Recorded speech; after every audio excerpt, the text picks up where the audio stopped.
toutes et tous et bienvenue au 3e salon agri-local qui se déroule en ce moment même, jeudi 11 avril, dans le hall pour tous à l'hôtel du département.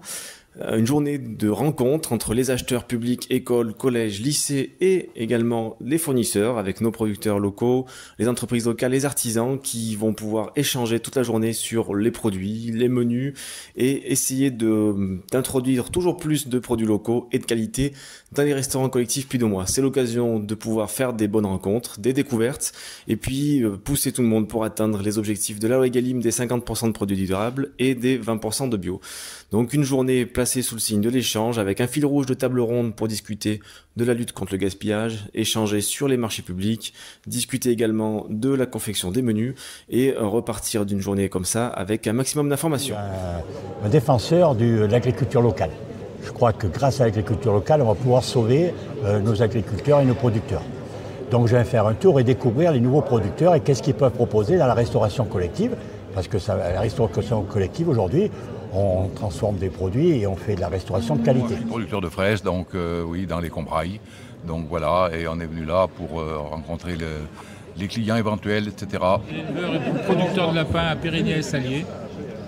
Et on vend à la ferme et en différents modes de commercialisation, des barquettes ou du lapin entier ou coupé.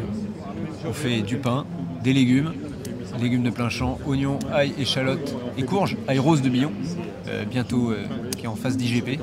Je suis paysan boulanger, c'est avant tout notre on fait 80% de notre chiffre d'affaires, c'est le pain. Alors le porc, après, il est produit autour de Pont-au-Mur et Gien, avec une dizaine d'éleveurs localement. Et après, on fournit des boucheries-charcuteries localement sur le Puy-de-Dôme, la Creuse, un petit peu l'Allier et le Cantal. Et aussi pas mal de restauration collective. Voilà. C'est nous qui transformons nous-mêmes sur nos ateliers à Gien. Les porcs sont abattus à l'abattoir du Sel. Avec mon mari Franck, on est maraîcher bio sur Pêchadoire et on transforme une partie de notre production en galettes végétales avec des légumineuses locales ou françaises. Je les ai voulues sans allergènes, donc la composition c'est sans gluten, sans œufs et sans lactose. Nous sommes en bio. Alors le tango des saveurs, donc je suis artisan confiturière à Aulnat. Donc je transforme majoritairement des fruits locaux achetés au moment de la saison à des producteurs locaux et je les transforme à l'ancienne, des fruits, du sucre, un chaudron. Pas de conservateur, pas d'apport de rien du tout. Bonjour, la ferme des Losamis, donc laboratoire de découpe et transformation à Saint-Georges-de-Mons et donc producteur de bœuf, porc et veau. Tout d'abord, merci à Guy. Et puis pour compléter un peu le reportage que tu as eu l'occasion de faire la semaine dernière au sein de l'établissement à Gel. Donc moi je voudrais revenir un petit peu, sans parler des chiffres, mais du salon agri-local où c'est que nous sommes très contents au niveau du département de pouvoir travailler avec agri-local. Agri-local aujourd'hui c'est pratiquement 40% de notre chiffre d'affaires par mois. Nous travaillons énormément avec les collectivités, tout ce qui est collège, mairie. Et donc à ce jour, la plateforme agri-local nous aide énormément. CCR 63, donc une association qui a pour but de réunir tous les chefs et les cuisiniers de collectivités publiques du Puy-de-Dôme dans le but de créer un réseau entre nous de cuisiniers parce que souvent les cuisiniers quand ils se rencontrent ils parlent de quoi? De cuisine. Donc voilà, nous professionnels souvent on se rencontre dans des moments formels de réunion et on n'a pas forcément le temps d'échanger sur notre quotidien, nos problématiques que l'on rencontre. On est tout seul face à nos fourneaux avec tous les mêmes problématiques. Donc voilà, l'objectif de l'asso c'est de se réunir, d'échanger à ce sujet et puis dans la bienveillance et la convivialité. 63 saveurs, bonjour, alors moi je suis Aurane de Brune, je suis chef de projet pour la structuration de la filière légumes dans le Puy-de-Dôme et on a créé en 2021 63 saveurs qui du coup est une association de producteurs qui regroupe 28 producteurs dans le Puy-de-Dôme exclusivement et qui organise la filière fruits et légumes via la commercialisation, la mutualisation de la commercialisation et de la logistique des fruits et légumes locaux. Donc on a 28 producteurs, une soixantaine d'espèces de légumes produits dans le Puy-de-Dôme, qui va de la salade aux carottes à la pastèque même, fraises, framboises. On recherche de nouveaux producteurs aussi si besoin, parce qu'on n'a pas assez de production aujourd'hui. On a une commerciale qui se charge de la commercialisation, on a une plateforme logistique qui est à Gerza, et les producteurs produisent et s'occupent que de ça, que de produire. Après, il n'y a plus rien. on s'occupe de tout le reste. La farine locale, est-ce possible? C'est possible, la preuve, vous voyez, j'en produis, avec du blé qui est produit sur exploitation et il maîtrise entière des process, de la sélection des semences sur exploitation jusqu'à la mouture, c'est-à-dire que bien sûr je stocke, je trie, je brosse et je produis la farine. C'est destiné aux particuliers, aux boulangeries, aux pâtisseries, au réseau de distribution. Ici on est à la ferme à Coustou. Alors qu'est-ce que fait la ferme à Coustou? Eh ben on élève les cochons en plein air. Tu es stagiaire? Oui, moi je suis stagiaire. Comment ça se passe là-bas à la ferme à Coustou? C'est quand même beau quand même ces cochons qui se baladent dans les Ah oui, c'est en plein milieu des bois, c'est très beau, oui. Et que vous commercialisez? Oui, en vente directe. Qu'est-ce qu'ils sont bien? Oui, ils sont très gentils. Et leurs propriétaires aussi? Leurs propriétaires? Ils sont gentils aussi? Oui. Oui. Bon, un autre petit mot à dire, non?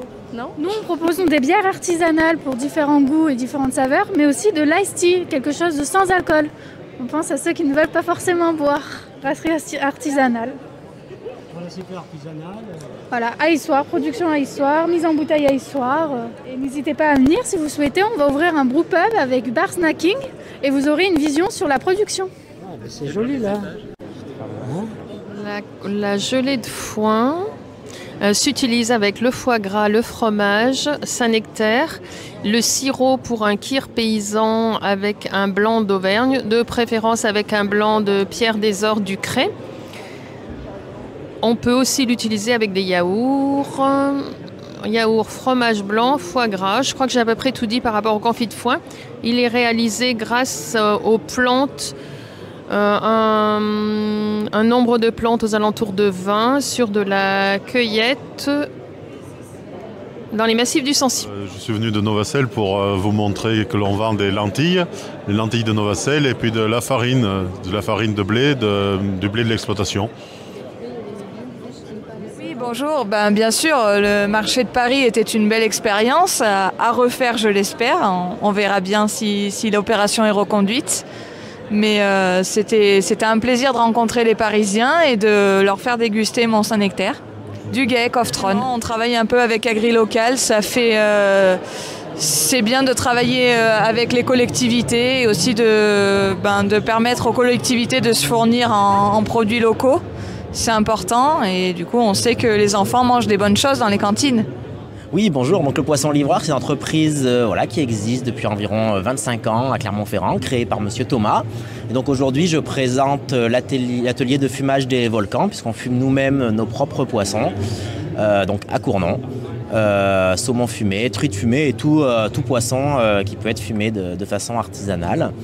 La nuit, donc, les poissonniers lèvent les filets de poissons. C'est les poissons qui arrivent entiers, frais. Levé par nos poissonniers, au salage de façon artisanale. Il n'y a pas d'injection de produits saumurés, d'eau ou autre, c'est vraiment de façon totalement artisanale et donc dans le sel de Guérande. La fromagerie du Buron est une vieille entreprise familiale puisqu'elle a démarré en 1904 et elle a été spécialisée très vite dans les fromages d'Auvergne et aujourd'hui donc nous avons un bâtiment et des caves d'affinage à Cournon d'Auvergne où nous affinons donc le Saint-Nectaire fermier et nous sommes également le fabricant du fromage de Grand Murol. La petite histoire dit que le curé de Murol avait inventé ce fromage à l'époque en faisant un trou au milieu parce que l'affinage des fromages démarre toujours en périphérie et va vers le cœur. Et ce qui permet effectivement de raccourcir le délai d'affinage avec ce trou. Et donc c'était une manière pour lui d'aider ses ouailles. Je suis chargé de mission PPG Loi Egalim au sein de la DRAF d'Ora. Donc on travaille sur notre service de l'alimentation, on travaille sur tous les sujets qui concernent l'alimentation. C'est la FRCVAM Auvergne, donc Fédération régionale des centres d'initiative et de valorisation de l'agriculture et du milieu rural. Et donc nous on travaille sur l'accompagnement de producteurs, sur des pratiques agroécologiques, de l'autonomie sur les fermes, ce genre de choses, et sur tout un volet sur les circuits courts aussi. Donc on crée des marchés de producteurs locaux, on travaille sur des projets de recherche. Alors là si vous voulez, vous avez des documents qu'on a édités dans le réseau. Nous sommes implantés sur la commune de Rion. Une boucherie qui fait du local, c'est-à-dire qu'on va de la bête sur pied, du bœuf, le veau, l'agneau, jusqu'à vos assiettes. Donc une boucherie avec de la charcuterie faite maison, des traiteurs, de la viande bien sûr, en découpe et au service de tout le monde. On est une ferme familiale située sur la commune de Vitrac. Donc depuis 2018, on fabrique des yaourts, des fromages blancs et puis des crèmes dessert. Donc on transforme à peu près un quart de la production de nos 80 vaches laitières. Donc là on a eu le prix donc en octobre 2023 sur le yaourt brassé à la myrtille. Le riz local, c'est déjà une demande du département qui a mis cette plateforme en place. Et puis du coup, le but il est de faire travailler essentiellement les producteurs donc en termes de local assez proches et de se sensibiliser tout ça aussi par des démarches, des actions qui mettent en valeur et qui reflètent un peu le travail des cuisiniers de collectivité, que ce soit dans les collèges ou autres.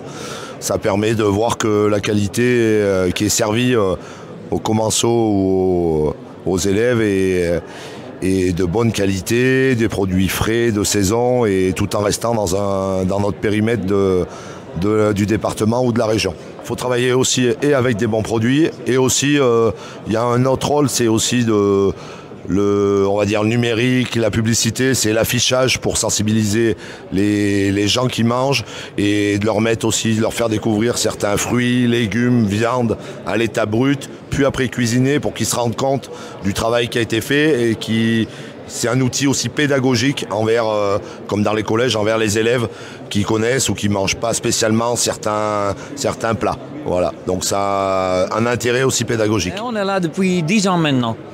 Alors l'année prochaine, on aura une grande fête pour fêter la 10e année. Ça sera à La Bouboule, dans l'ancienne gare SNCF où on est installé maintenant pour la production. Alors on est bien content d'avoir bien développé notre entreprise. On a 2 boutiques à nous-mêmes pour la vente directe pendant l'été, plutôt juillet à août.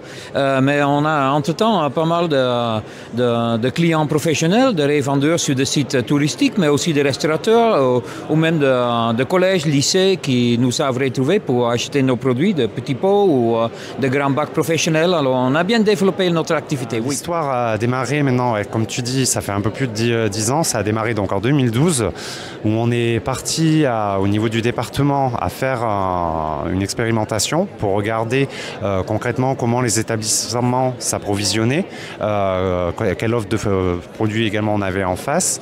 Et en faisant cet état des lieux et cette expérimentation, on s'est rendu compte que le principal frein qui était rencontré, c'était le manque de connaissances et de relations entre les différents acteurs, entre des acheteurs et des producteurs. J'aime toujours prendre cet exemple au démarrage où l'expérimentation, on l'avait fait notamment avec le lycée agricole de Rochefort-Montagne, où la personne qui s'occupe des achats publics au sein du lycée, qui est dans un cadre administratif, n'avait pas du tout connaissance des produits autour de son secteur, ne savait pas les futurs exploitants qui sortaient de son lycée et sur les productions qu'ils allaient. Par exemple, il n'y avait pas de fonds de fermière de Rochefort-Montagne à l'époque, d'ailleurs, parce que manque de connaissances. Après, un frein qui était identifié aussi, code des marchés publics, comment faire pour acheter directement auprès du producteur en étant conforme aux règles des marchés publics. Et c'est là qu'on est parti à essayer de créer cet outil informatique qui permet d'une part de faire cette mise en relation directe, d'avoir un outil qui permet de respecter le code des marchés publics. Et c'est comme ça qu'on a lancé en octobre 2012 l'applicatif Accueil Local. Cet applicatif a fait des petits après, derrière. Beaucoup de départements ont été intéressés sur ce qu'on avait mis en place. Et petit bout par petit bout, on a créé une association en juillet 2013, donc au départ avec 7 départements, où on a le petit applicatif prototype qu'on avait créé Puy-de-Dôme derrière, on l'a industrialisé au niveau national, et ce qui fait que maintenant, l'assos depuis 2013, on est parti à 7 départements et maintenant on est 38. Mais voilà, l'objectif de l'opération qui avait été menée à Paris en février dernier, c'est aussi de promouvoir l'excellence des produits puy-de-dômois et de mettre à l'honneur tout notre patrimoine. On a joué la carte un peu décalée de ne pas être comme tout le monde au sein du salon de l'agriculture, mais de pouvoir aller au contact du Parisien et de faire connaître nos savoir-faire, notre terroir, nos coutumes. avec des très bons retours de la part du public qui était présent et des Parisiens, notamment dans le quartier du 11e arrondissement, qui étaient très ravis de ce type d'animation. Et bien entendu, on est en train de travailler la seconde édition donc on se donne rendez-vous l'année prochaine, au mois de mars 2025.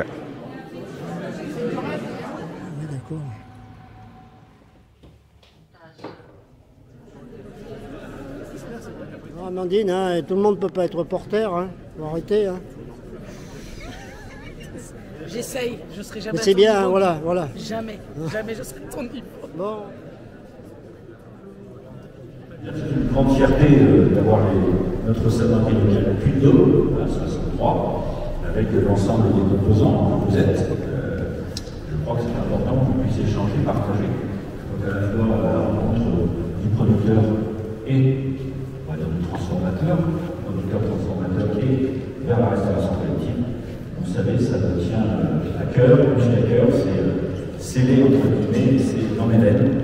Je crois que c'est important pour notre département initie pas ce type de salon, mais qu'on puisse aller encore plus loin. L'association des chefs cuisiniers de la restauration collective est née au mois de janvier, donc c'est tout récent. Et donc c'était une initiative que vous avez souhaité mettre en place pour mettre encore plus en lumière les produits locaux. Bio63, c'est l'association de développement de l'agriculture biologique du Puy-de-Dôme et on accompagne de plus en plus les restaurants collectifs à travailler davantage en produits bio et locaux. Et AgriLocal, c'est effectivement un outil qui permet aux agriculteurs de vendre directement à la restauration collective et de référencer du coup toute l'offre des produits locaux sur une plateforme et de la rendre visible auprès des restaurants collectifs. Il y a beaucoup de producteurs bio dans le Puy-de-Dôme. Il y a environ 660 fermes qui sont en agriculture biologique en 2024. La Chambre d'agriculture accompagne les agriculteurs pour favoriser leur vente, pour plus de visibilité et pour les aider à trouver des débouchés efficaces tels que AgriLocal qui permet de vendre à la restauration collective. Merci toute l'équipe d'AgriLocal parce qu'aujourd'hui c'est grâce à eux si on en est là et si on peut en vivre. Bien content d'avoir pu échanger avec tous les producteurs sur la journée. Je pense qu'ils sont enrichis déjà des acheteurs qui sont venus et discuter avec eux et caler des marchés et ainsi de suite. Mais en général aussi sur des salons comme ça, ils sont bien heureux aussi de discuter avec leurs voisins, avec les autres producteurs. Des fois naissent aussi des coopérations logistiques qui peuvent être intéressantes parce qu'ils se rendent compte qu'ils ont les mêmes secteurs géographiques, les mêmes jours de livraison, donc ils peuvent optimiser aussi leur déplacement. Donc voilà, c'est aussi ces temps annexes qu'on ne prend jamais le temps de faire dans d'autres circonstances. Et sur un salon, on réunit à la fois la rencontre avec l'acheteur et aussi les échanges entre collègues. Avec les semaines AgriLocal, il y en aura une au mois de mai qui va démarrer le 27 mai, où on fait des temps communs collectifs avec l'association des 38 départements adhérents. Et on en a ensuite d'autres programmés pour la rentrée, où nous, on aura des temps d'échange avec le sommet d'élevage, la semaine auprès de l'assiette en octobre. On va travailler aussi sûrement sur le salon Origine Auvergne. Donc on a plein de temps communs pour mettre en avant les produits locaux et de qualité. Merci, au revoir. Merci.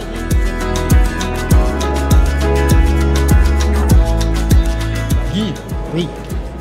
J'ai envie de dire, quand on parle Auvergne, on pense aussi à toi. Qu'est-ce qui fait que tu sois aussi impliqué à faire des vidéos, à te promener un peu comme on fait chez nous finalement, un peu comme on fait sur TF1 ? C'est quoi pourquoi tu fais ça ? Pourquoi tu aimes ça ? Moi j'aime ça parce que déjà c'est la passion, le plaisir et le partage. Et puis c'était pour parler de la ruralité mais du bon côté. Voilà.